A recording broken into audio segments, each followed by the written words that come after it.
What is cracking, everybody? Thomas here from That Money Guy. I am so excited to be back at you with another video. Today we're going to be talking about the stock market.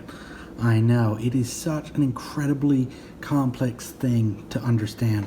More importantly, we're going to be talking a little bit more about the election and what the stock market has to do with the election. Now, it is fair to say that throughout the years, there have been certain presidents that have been really, really good for economies and certain presidents that have not been as good for the economy.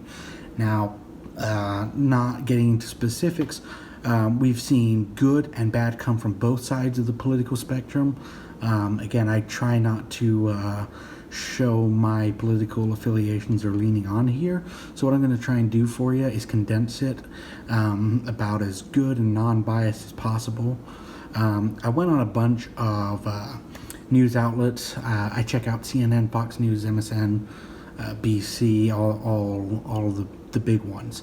And one of these articles I found on Fox Business really kind of piqued my interest. Love him or hate him, President Donald Trump has had an incredibly profound impact on the stock market in the United States as well as abroad.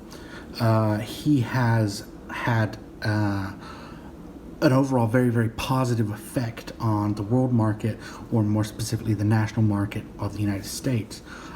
We have seen record gains during his presidency, and something that he has really postured himself on in his re-election campaign. It is all about that economy. And up until recently, with this coronavirus hitting, we had a massive job surplus in the country. I think it was hundreds of thousands, if not millions, of jobs available and not enough people to fill them. And again, I'd say, like him or hate him, there's something to be said for a president that can create a job surplus like that. Now, one of the things I've seen is the S&P 500. We have the Dow and S&P. These are kind of the two big players when it comes to the stock market. And the S&P 500 has had basically it's like a prediction. They've been able to predict since 1984 who is going to be the next president of the United States. 9 elections. And what we've seen is 100% accuracy in the results, in the predictions from the S&P 500. And just the headline of this article is titled, "Stock Market's Trailblazing Pace Buoys Trump Re-Election Odds."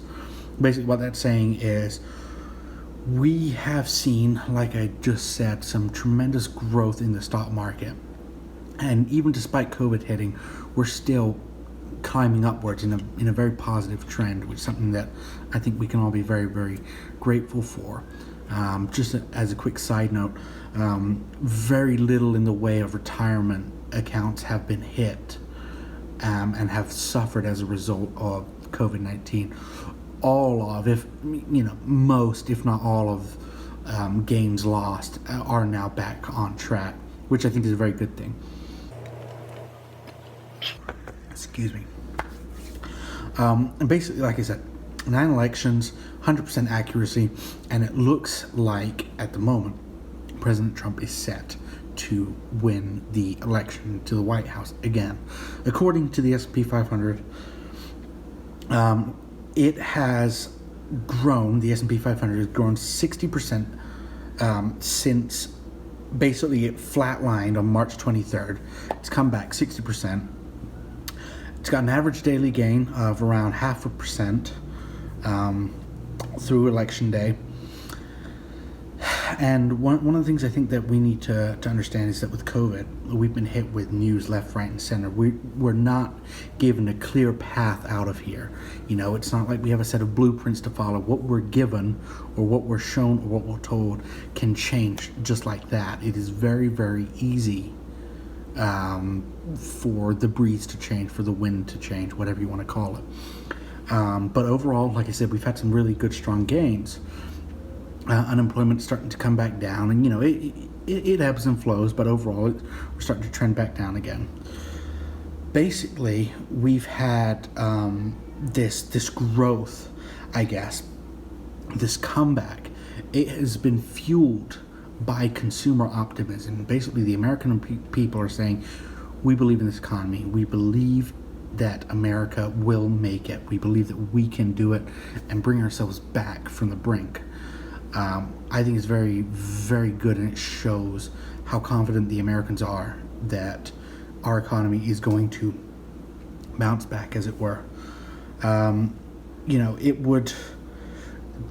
This is going to be one of the big kind of factors that President Trump is going to rely on coming into this second election, or his re-election bid. His economy and how he was able to keep it stabilized throughout this entire event. So just count on a lot of that coming from speeches and whatnot and campaign rallies. Now, it shows a few things. What we've seen, this data, it shows us quite a few things. But the biggest being that Americans, while affected, are not as fazed by the coronavirus as we feared, which is a wonderful thing. The U.S. Treasury saw or thought that there was going to be drastic change. We thought that there was going to be a drastic shift in consumer behavior, and that simply hasn't been the case, at least not on the level that the experts had predicted. We've seen economy, again, hit massively, but rebounding really, really quickly. We have seen a president who had built his entire campaign upon coming back and building back better, boosting performance, boosting hiring, boosting overall comfort in terms of consumer spending, and now he is going to launch basically an offensive. We're getting down, I think, we're in like 60 days left until the election, and that is going to be a strong point at the moment. A lot of criticism thrown at him for his handling of the coronavirus pandemic as a whole. It's very difficult to lead a nation during such a crisis. We have Hurricane Laura, we have the coronavirus pandemic, we have an economy that is really had been suffering really badly. Wildfires in California. It is just a relentless time at the moment. But to see that Americans are still comfortable going out and spending, to see that Americans are still getting out there and trying to help local businesses, and seeing that a lot of the losses that were predicted for a lot of these stores are not as great as initially thought, is a wonderful thing. Now, America, we have a long way to go when it comes to getting out of this pandemic situation. I'm very well aware that we are years away from a full recovery.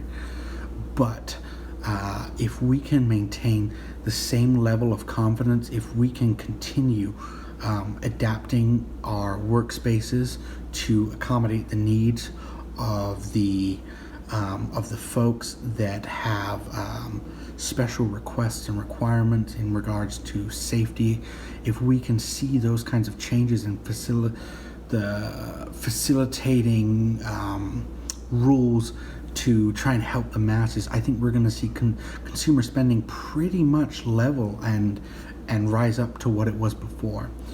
Like I said, we're seeing a lot of stores shuttering. I'm not trying to sugarcoat it, but in terms of what analysts and so-called experts predicted, we're very, very far off what was initially thought.